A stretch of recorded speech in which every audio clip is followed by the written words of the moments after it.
கரிகால் சோழன் கட்டிய கல்லணை. தமிழ்நாட்டை ஆட்சி புரிந்த மன்னர்கள் அனைவரும் நாட்டு நலனையும் மக்கள் நலனையும் தங்கள் லட்சியமாக கொண்டிருந்தனர். குறிப்பாக சோழ மன்னர்கள் அனைவருமே இயற்கை ஆர்வலர்களாக, பயிர்த்தொழில் வல்லுநர்களாக, மக்களாட்சியின் மகத்துவத்தை உணர்ந்தவராக இருந்தனர். ஏரி, குளம், ஓடை என நீர்நிலைகளை நிறைத்தவர்கள். மழைநீரை சேகரிக்கும் முன்னோடி திட்டம் கண்டவர்கள். சோழநாடு சூழ்வழித்து என்ற புகழை கொடுத்தவர்கள். தானிய களஞ்சியம் தஞ்சையாகிட விவசாயம் செய்தவர்கள். மொத்தத்தில் முடியாட்சி காலத்தில் குடியாட்சி செய்த குடியானவர்கள். குடவோலை தேர்தல் வைத்து குடிமக்களை ஆள வைத்து மக்கள் வழி நின்று வென்ற மகத்தான மன்னர்கள். உலகத்தை வென்றவர்கள், மக்கள் உள்ளத்தை ஆண்டவர்கள். நீரின்றி அமையாது உலகு என்று தாகத்தை தீர்க்கும் ஏரிகளின் நாயகர்கள், நீர்மகன்கள் சோழ மன்னர்கள். அந்த வகையில் கரிகால் சோழ பெருவளத்தான் காவிரி நதியில் 2000 ஆண்டுகளுக்கு முன்பு கட்டிய கல்லணை என்னும் கச்சரை இன்றும் கம்பீரமாய் தனது பயிர்த்தொழில் பணி செய்து உயிர்காத்து வருகிறது. வெள்ளத்தின் வேகத்தை கட்டுப்படுத்துவது, விவசாய உற்பத்தியை உயர்த்துவது என்ற வண்ணம் இருவரும் நோக்கம் கொண்டு மக்கள் பணி செய்து வருகிறது. கல்லணை என்பது தமிழனின் கட்டிடக்கலை, பொறியியல், நீர் மேலாண்மைக்கு மிகச்சிறந்த சாட்சியாகும். நமது பெருமிதமும் ஆகும்.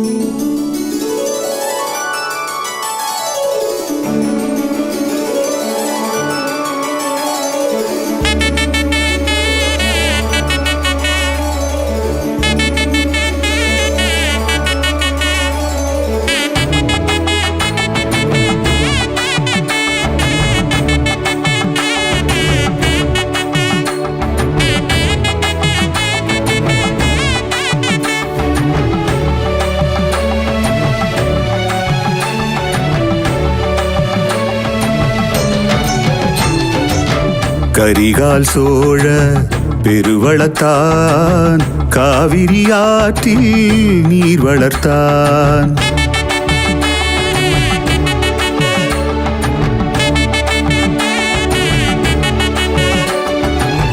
கரிகால் சோழ பெருவளத்தான் காவிரி ஆற்றில் நீர் வளர்த்தான்.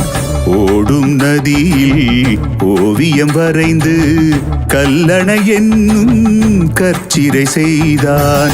நீரில் கல்லிட்டு அணையமைத்தான். நிலத்தில் நெல்லிட்டு வளம் படைத்தான்.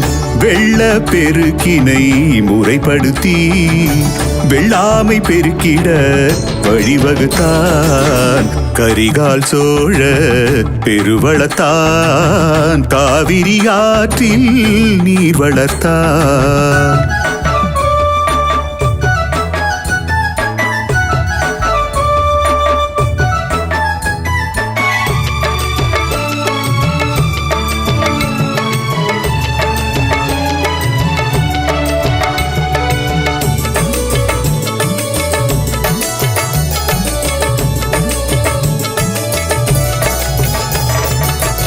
இரண்டாம் நூற்றாண்டின் ஈடில்லா அதிசயம் ஆண்டுகள் பல கோடி நங்கூரமாய் நிலைத்திடும்.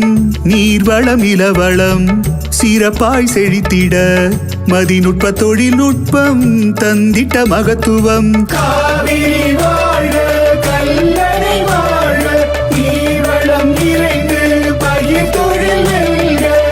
சங்க சோழகுல ராஜதேவன் நதியின் விதியமைத்த கரிகாலன்.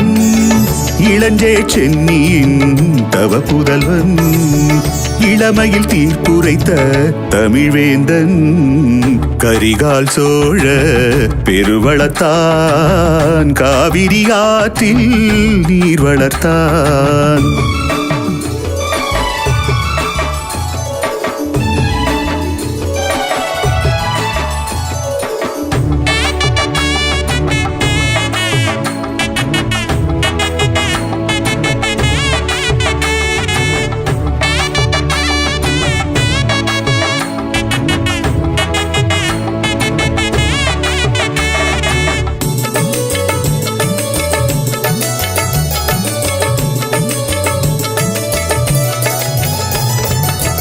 கடற்கரை மண்ணில் கால் பறித்த சோழன் மணலின் அரிப்பினிலே அறிவியல் கண்டான்.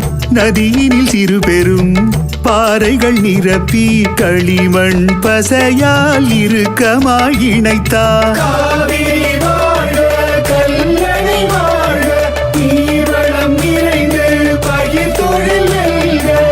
வண்டல் மண் குழம்பை அணைதனில் பூசி வனப்பும் வலிமையும் நிலைத்திடச் செய்தான். பூமியில் தோன்றிய அணைகள் யாவிலும் மூத்ததும் இருப்பதும் வாழ்வதும் இதுவே. கரிகால் சோழ பெருவளத்தான் காவிரி ஆற்றில் நீர் வளர்த்தான்.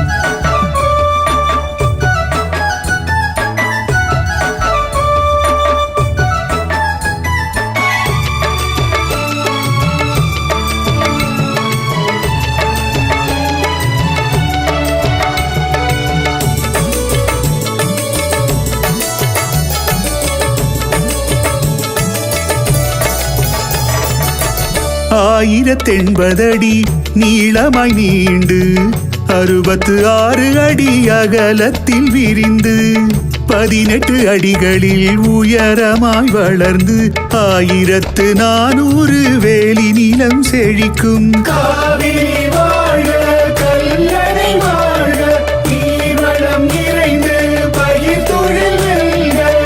உள்ளாறு வெண்ணாறு காவிரி புது ஆறு உருமாறி தடமாறி தேசத்தை வளப்படுத்தும்.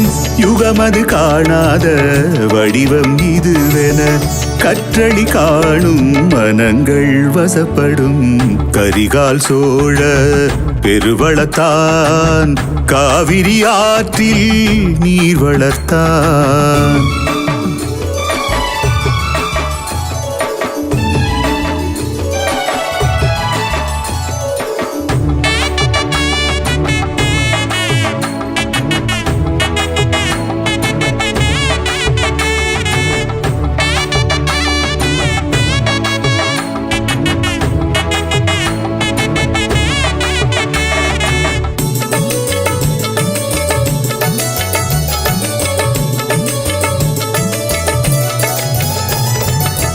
மண்கலம் படைத்த பெருவள மன்னனுக்கு வெண்கல சிலையில் உருவம் செய்தோம்.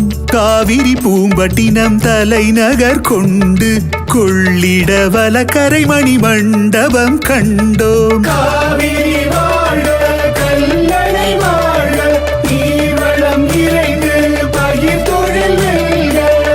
மங்காத புகழ் கொண்டு கரிகால் சோழனின் கல்லணைக்கு சொல்லணை செய்து மகிழ்ந்தோம்.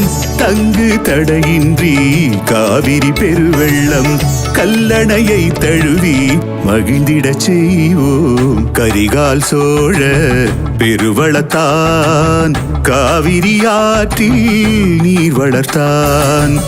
ஓடும் நதியில் ஓவியம் வரைந்து கல்லணை என்னும் கற்சிறை செய்தான். நீரில் கல்லிட்டு அணையமைத்தான். நிலத்தில் நெல்லிட்டு வளம் படைத்தான். வெள்ள பெருக்கினை முறைப்படுத்தி வெள்ளாமை பெருக்கிட வழிவகுத்தான். கரிகால் சோழ பெருவளத்தான் காவிரி ஆற்றில் நீர் வளர்த்தான். காவிரி வாழ கல்லணை வாழ நீர்வளம் நிறைந்து பயிர் தொழில் நல்க